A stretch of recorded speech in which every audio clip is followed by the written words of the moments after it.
1948 September 17న భారత సైన్యం చేపట్టిన ఆపరేషన్ పోలోతో హైదరాబాద్ సంస్థానం భారత యూనియన్లో విలీనమై తెలంగాణకు స్వేచ్ఛా వాయువులు లభించాయి. ఈ ప్రత్యేకమైన రోజును రాజకీయ పార్టీలు వివిధ రకాలుగా నిర్వహిస్తున్నాయి. తెలంగాణ రాష్ట్రంలో సెప్టెంబర్ 17న అధికార కాంగ్రెస్ ప్రభుత్వం ప్రజాపాలన దినోత్సవం నిర్వహించాలని నిర్ణయించడంపై రాజకీయంగా భిన్నాభిప్రాయాలు వినిపిస్తున్నాయి. నిజాం పాలన నుండి హైదరాబాద్ సంస్థానం విముక్తి పొందిన సెప్టెంబర్ 17ను తెలంగాణ విమోచన దినోత్సవంగా బీజేపీ, జాతీయ సమైక్యత దినోత్సవంగా బీఆర్ఎస్, ఇక ఇప్పుడు కాంగ్రెస్ ప్రజాపాలన దినోత్సవంగా జరుపుకోవాలని నిర్ణయించడంతో ఈ అంశంపై భిన్న వాదనలు, విమర్శలు వెల్లువెత్తుతున్నాయి. 2023 డిసెంబర్లో అధికారంలోకి వచ్చిన కాంగ్రెస్ పార్టీ తమ తొలి సెప్టెంబర్ 17ను వేడుకలను ప్రజాపాలన దినోత్సవం పేరుతోనే నిర్వహించాయి. ఈసారి కూడా అన్ని ప్రభుత్వ కార్యాలయాల్లో ఒక ప్రత్యేక కార్యక్రమాలు, నిధుల విడుదల, ప్రజా సంక్షేమ పథకాల ప్రారంభోత్సవాలను చేపట్టేందుకు సిద్ధమయ్యాయి.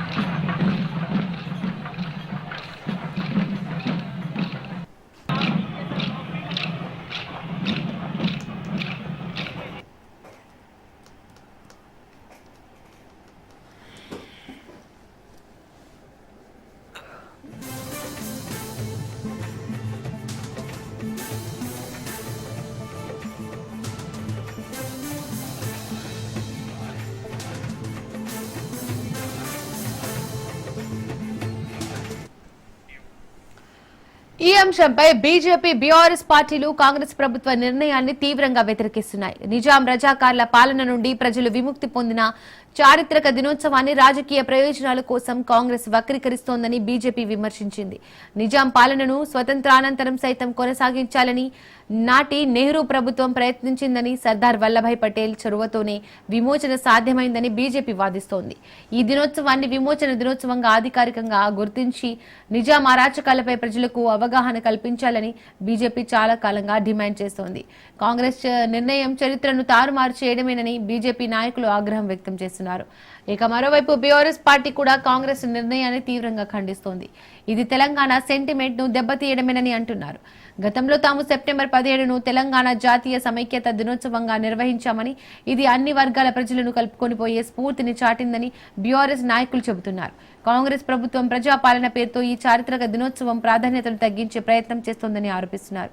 ఎన్నికల సమయంలో ఇచ్చిన హామీలను నెరవేర్చడంలో విఫలమైన కాంగ్రెస్ ప్రజల దృష్టిని మరల్చడానికే ఇలాంటి నిర్ణయాలను తీసుకుంటోందని బీఆర్ఎస్ విమర్శిస్తోంది.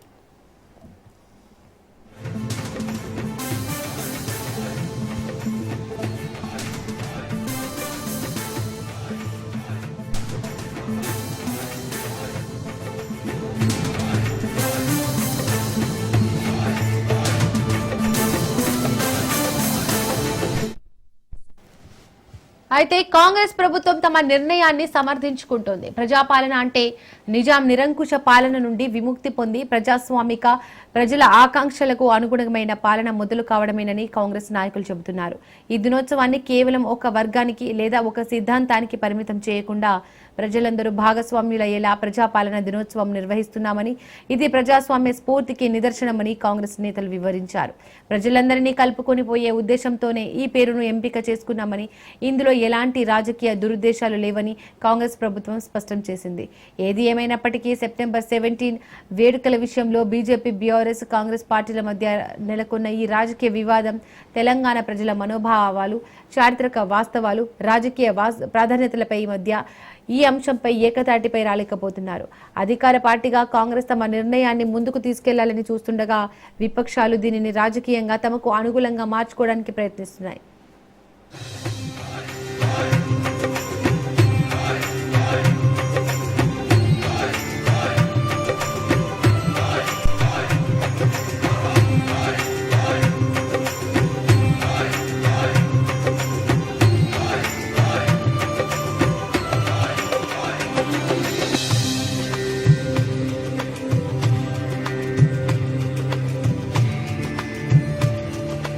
రాష్ట్ర వ్యాప్తంగా తెలంగాణ విమోచన దినోత్సవ వేడుకలను బీజేపీ జరుపుకుంటోంది. తెలంగాణ బీజేపీ ఆఫీసులో పార్టీ నేతలు జెండాను ఆవిష్కరించారు.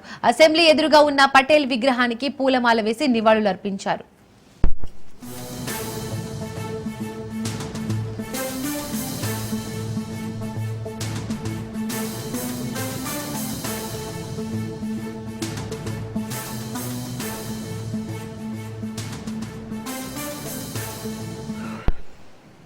దేశంలో ప్రతి సంవత్సరం 15 ఆగస్టు నాడు మనం అందరం కూడా స్వాతంత్రం జరుపుకుంటాం.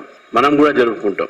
కానీ మనకు స్వాతంత్రం వచ్చినప్పుడు మన స్వాతంత్రం జరుపుకోలేదు. 1948లో సెప్టెంబర్ 17 నాడు ఆపరేషన్ పోలో ద్వారా ఇక్కడ నియంత నిజాం భారతీయ ఆ రోజు హోం శాఖ మంత్రిగా ఉన్నటువంటి సర్దార్ వల్లభాయ్ పటేల్ గారు ఈరోజు లొంగినటువంటి పరిస్థితి మనం చూసినాము. ఈ భారతదేశంలో మనకు భాగం కావడానికి కారణం అనేక మంది త్యాగాలు, అనేక మంది ఆ రోజు నిజాం వ్యతిరేకంగా పోరాడి కాసిం రజీవి ఏర్పాటు చేసినటువంటి రజాకర్ల సైన్యంతో పోరాడి బలి అయి ఎంతో మంది అమాయకుల్ని ప్రాణాలు తీసినటువంటి రజాకారులు, మహిళల్ని నగ్నంగా బతుకమ్మలు ఆడించి నిజాం నియంత్రణ పోరాటానికి తెలంగాణ ప్రజలు చేసిన పోరాటాన్ని అంటే హైదరాబాద్ స్టేట్ అప్పట్లో దాన్ని స్మరించి దాన్ని గుర్తు చేసుకొని గత 25 సంవత్సరాల పైగా భారతీయ జనతా పార్టీ ప్రభుత్వాలతో పోరాడుతూ ఉంది.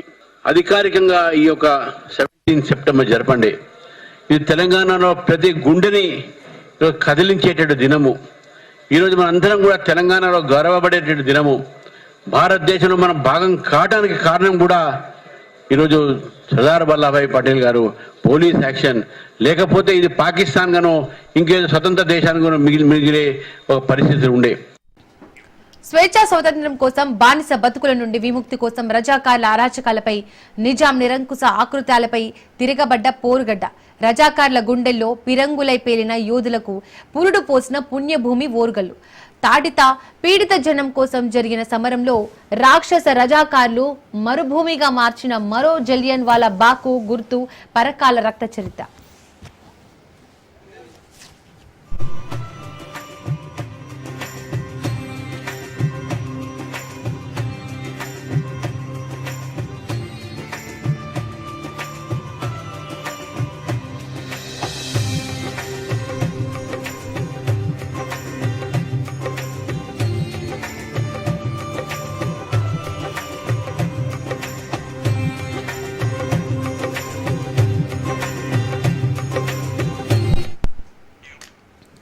సెప్టెంబర్ 17 తెలంగాణ ప్రజల జీవితాల్లో ఆనందాన్ని, స్వేచ్ఛ వాయువులను నింపిన రోజు. భారతదేశానికి 1947 ఆగస్టు 15న స్వతంత్రం వస్తే నిజాం ఏలుబడిలో ఉన్న తెలంగాణకు సరిగ్గా 13 నెలల తర్వాత అంటే సెప్టెంబర్ 17, 1948న స్వతంత్రం వచ్చింది. నిరంకుశత్వాన్ని కూకటి వేళ్లతో పెకిలించి స్వేచ్ఛా స్వాతంత్రాలు పొందడం కోసమే నాడు వేలాది మంది పోరాట యోధులు ఆసువులు బాశారు. రక్తం ధారులుగా చిందించి రజాకార్లను తరిమికొట్టారు. నాటి రజాకార్ల ఆకృత్యాలకు సాక్షిభూతం హనుమకొండ జిల్లా పరకాలలోని అమరదానం.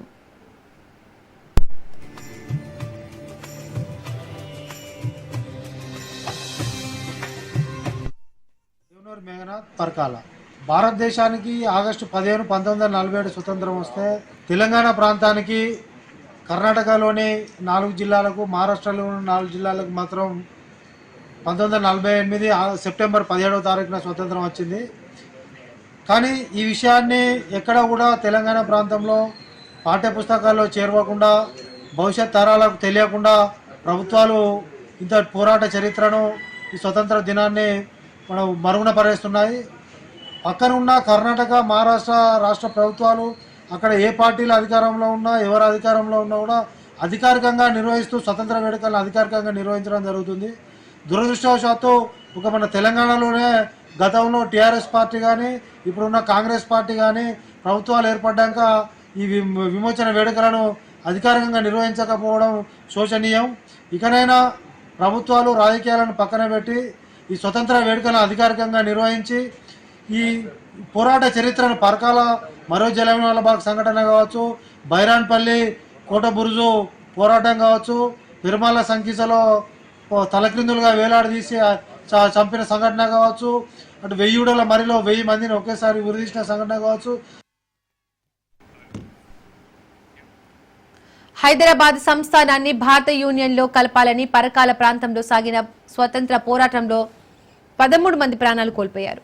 ఉద్యమంలో భాగంగా 1947 సెప్టెంబర్ 2న పరకాలలో చాపల బండ విశాల మైదానంలో జాతీయ పతాకాన్ని ఎగురవేయడానికి వివిధ గ్రామాల ప్రజలు ఒక్క చోటికి చేరుకున్నారు. అయితే వీరంతా ఖజానా కొల్లగొట్టడానికి వస్తున్నారనే తప్పుడు సమాచారంతో నాటి సర్కిల్ ఇన్స్పెక్టర్ జియావుల్లా నేతృత్వంలో రజాకార్లు విచక్షణారహితంగా కాల్పులు లాఠీ చార్జ్ చేయడంతో పరకాల ప్రాంతం మరుభూమిగా మారింది.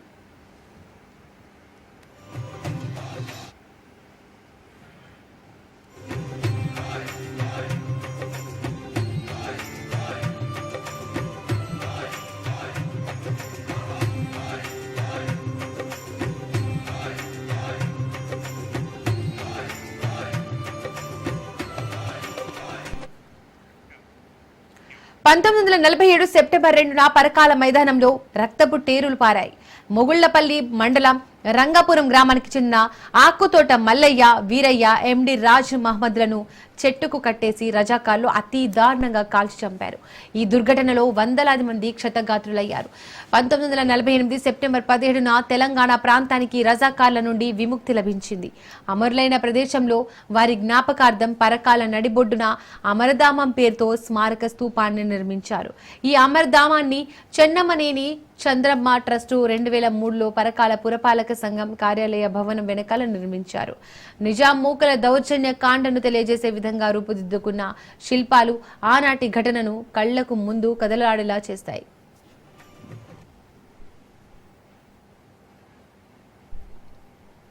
తెలంగాణ భారతదేశం మొత్తం కూడా సంబరాలు చేసుకుంటున్నారు. కానీ ఈ యొక్క తెలంగాణలో మాత్రము స్వాతంత్రం లేదు. అప్పటికి నిజాం యొక్క నిరంకుశ పాలన నడుస్తుంది. దానికి సంవత్సరం అంటే 13 నెలలు, దాదాపు 13 నెలలు పోరాటం చేసిండు.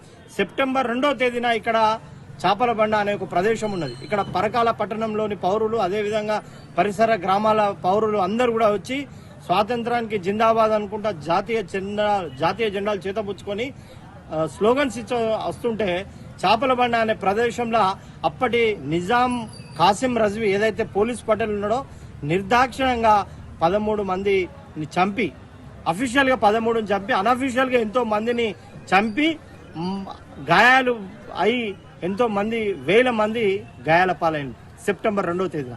సెప్టెంబర్ 17 ఈ యొక్క తెలంగాణ విమోచన దినోత్సవాన్ని అధికారికంగా నిర్వహించాలని గతంలో అనేక సందర్భాలలో పోరాటం చేస్తున్నాం. ఈ యొక్క సెప్టెంబర్ 2వ తేదీన అమరవీరులకు నివాళులర్పిస్తున్నాం.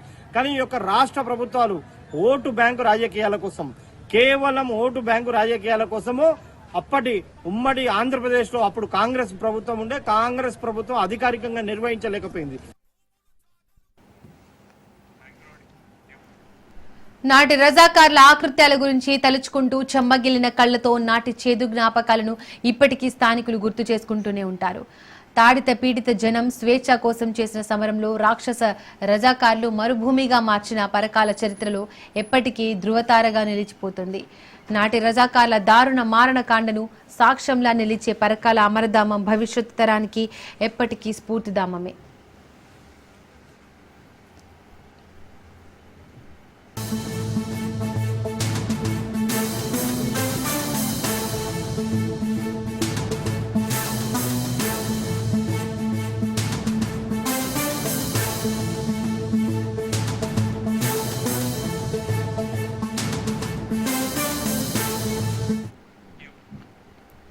మావోయిస్టు పార్టీ చరిత్రలో కనివిని ఎరుగని ఒక సంచలన నిర్ణయం తీసుకుంది. ఇకపై సాయుధ పోరాటాన్ని తాత్కాలికంగా విరమించుకుంటామని వెల్లడించింది. ఆయుధాలను వదిలేసి ప్రజా పోరాటాల ద్వారా ప్రజల సమస్యల పరిష్కారానికి కృషి చేస్తామని ప్రకటించింది. ఈ మేరకు పార్టీ అధికార ప్రతినిధి 50 పేరుతో ఒక ప్రకటన విడుదల చేశారు.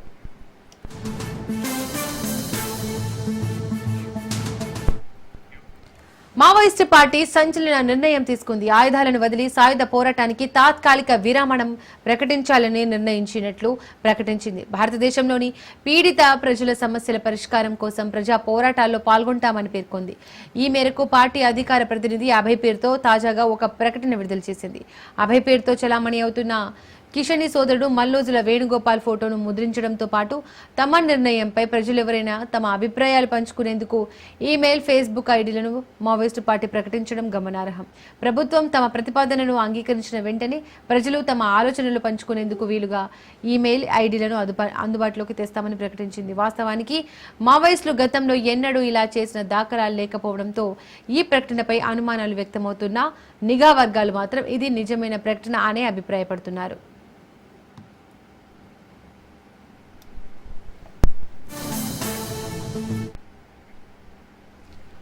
ఆగస్టు 15వ తేదీన ఉన్న ఈ ప్రకటన నెల రోజుల తర్వాత మంగళవారం రాత్రి వెలుగులోకి వచ్చింది.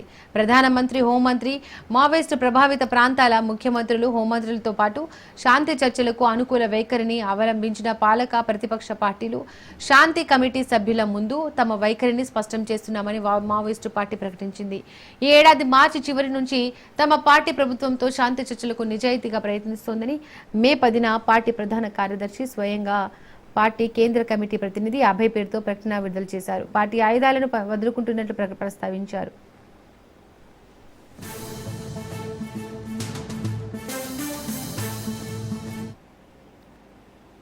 బస్వరాజ్ ఆలోచనలకు అనుగుణంగా శాంతి చర్చలకు ముందుకు తీసుకెళ్లాలని తాము ఈ నిర్ణయం తీసుకున్నామని పేర్కొన్నారు. దేశ ప్రధాని ఆయుధాలను విడిచిపెట్టి జనజీవన స్రవంతిలో చేరాలని నిరంతరం చేసిన అభ్యర్థనల దృష్ట్యా తాము ఆయుధాలను వదలాలని నిర్ణయించుకున్నామని ప్రకటించారు. ఈ అంశంపై కేంద్ర హోంమంత్రి లేదా ఆయన నియమించిన ప్రతినిధి బృందంతో చర్చలు జరపడానికి తాము సిద్ధంగా ఉన్నామని పేర్కొన్నారు. అయితే పార్టీకి ఈ అంశాన్ని వివరించి శాంతి చర్చల్లో పాల్గొనే సహచరులతో ఒక ప్రతినిధి బృందాన్ని ఏర్పాటు చేశామని పేర్కొన్నారు. దేశవ్యాప్తంగా వివిధ రాష్ట్రాల్లో పనిచేస్తున్న సహచరులతో జైళ్లలో ఉన్న వారితో సంప్రదించేందుకు తమకు నెల సమయం కావాలని పేర్కొన్నారు.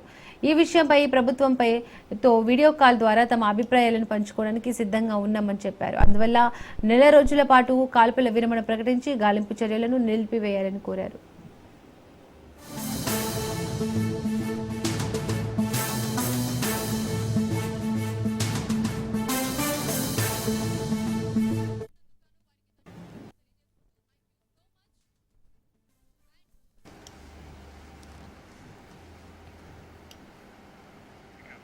భారత ప్రధాని నరేంద్ర మోడీకి అమెరికా అధ్యక్షుడు డొనాల్డ్ ట్రంప్ పుట్టినరోజు శుభాకాంక్షలు తెలిపారు. అమెరికా అధ్యక్షుడు ట్రంప్ తనకు ఫోన్ చేసి జన్మదిన శుభాకాంక్షలు తెలిపారని ప్రధాని మోడీ ఎక్స్ లో పోస్ట్ చేశారు. థ్యాంక్ యూ మై ఫ్రెండ్ అంటూ ట్రంప్ కు ధన్యవాదాలు తెలిపారు. భారత, అమెరికా దేశాల మధ్య భాగస్వామ్యాన్ని కొత్త శిఖరాలకు చేర్చేందుకు కట్టుబడి ఉన్నామని పేర్కొన్నారు. ఉక్రెయిన్ సమస్యను శాంతియుతంగా పరిష్కరించేందుకు ట్రంప్ చేస్తున్న కృషికి తమ మద్దతు ఉంటుందని మోడీ తెలిపారు.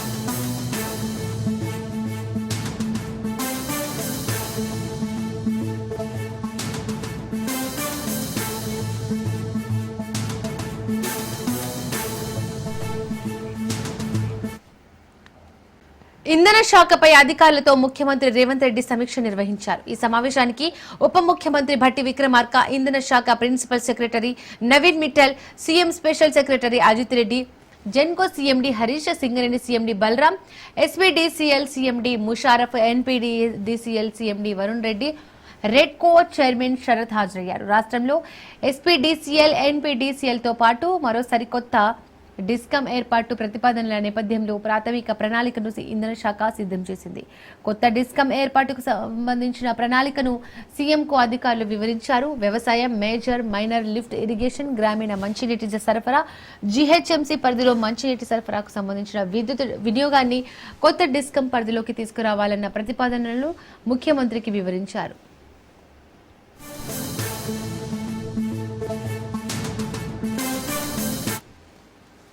ప్రస్తుతం ఉన్న 2 డిస్కంలను 3 డిస్కంలుగా పునర్విభజన చేయాలని సీఎం రేవంత్ రెడ్డి అధికారులకు సూచించారు. 3 డిస్కంలకు సంబంధించి పీపీఏ అలోకేషన్, సిబ్బంది విభజన, ఆస్తుల విభజన, బకాయిలు, ఇతర అంశాలపై పలు కీలక సూచనలు చేశారు. కేబినెట్ ఆమోదం అనంతరం కొత్త డిస్కం ఏర్పాటుపై ముందుకెళ్లాలని వివరించారు. వీలైనంత త్వరగా కొత్త డిస్కంకు ఏర్పాటుకు సంబంధించి పూర్తి స్థాయి ప్రణాళికలను సిద్ధం చేయాలని అధికారులకు ముఖ్యమంత్రి రేవంత్ రెడ్డి ఆదేశించారు.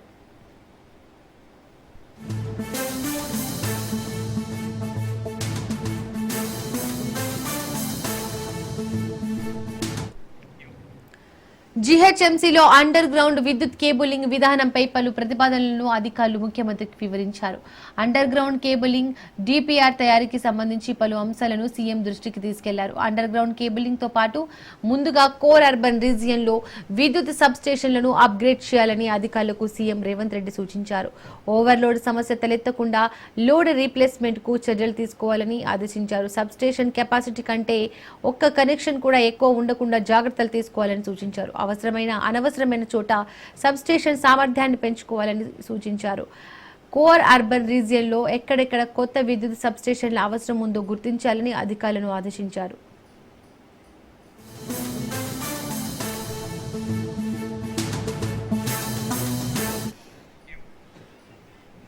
విద్యుత్ కేబుల్స్ తో పాటు ఇతర కేబుల్స్ కూడా అండర్ గ్రౌండ్ కేబులింగ్ వ్యవస్థను ఉపయోగించుకునేందుకు వీలుగా ఉండేలా చర్యలు తీసుకోవాలని సీఎం సూచించారు.